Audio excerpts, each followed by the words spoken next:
Tonight, I want us to look at the first verse in Hebrews chapter 12. Since we have so great a cloud of witnesses surrounding us, let us also lay aside every encumbrance and the sin which so easily entangles us.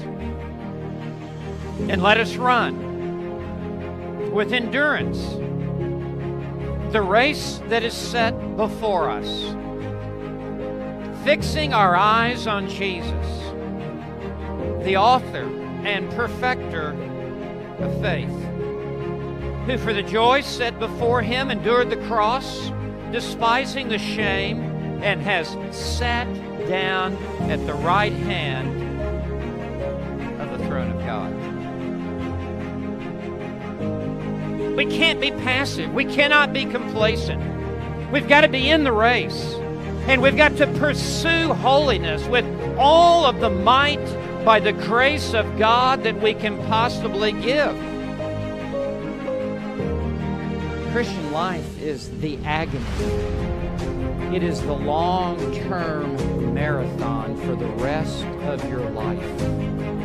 And the word agon indicates pain and pushing through the pain and difficulty and sweat and sacrifice and suffering.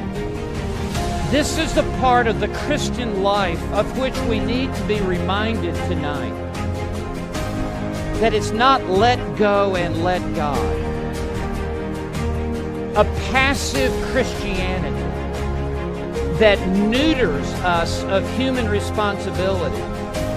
But the Christian life is realized as we run the agon, as we run this agony, as we strive after holiness, as we resist temptation, as we flee worldliness, as we discipline ourselves for the purpose of godliness, as we buffet our body and make it our slave, as we fight the good fight, as we follow after Christ, as we take up our cross and move out in the Christian life. And many times it is an uphill run.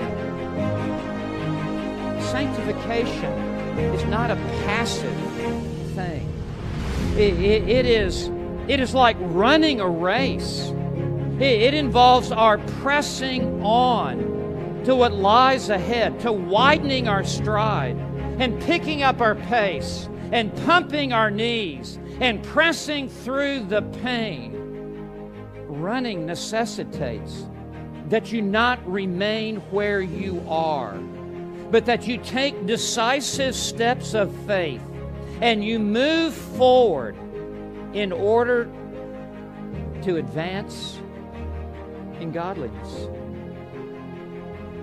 There are too many spiritual couch potatoes who just want to sit on a sofa and eat popcorn and watch television in the Christian life. Instead, they ought to be disciplining themselves.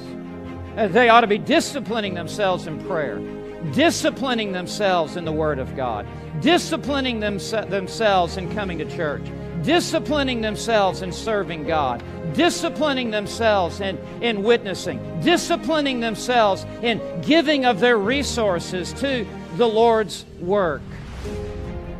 This running involves laboring in prayer, digging into the Word, soul-searching to apply the Word of God to our lives, repenting of sin, uprooting roots of bitterness, resisting temptation, staying on track, shedding excess weight, mortifying the flesh. This is all a part of living the Christian life. That the greats of the faith from the Old Testament, down through the centuries, have already run their race. And they are now seated in the grandstands of heaven above. And by the example of their lives, they are cheering us on. And this relay race, the gospel has come down to you and me in this century and in this generation. And the baton now has been put into your hand.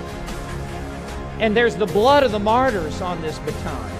And there is the sweat of those who have gone before us and who have labored to get us a little bit of a lead, to put the gospel into our hand. And now that it is in our hand, we must run with all the might and strength that God will give us. We can't allow any sin to trip us up. And this is no time to be running with excess baggage and excess weight. It's time to let this world go and to go for God and to run the race that is set before us.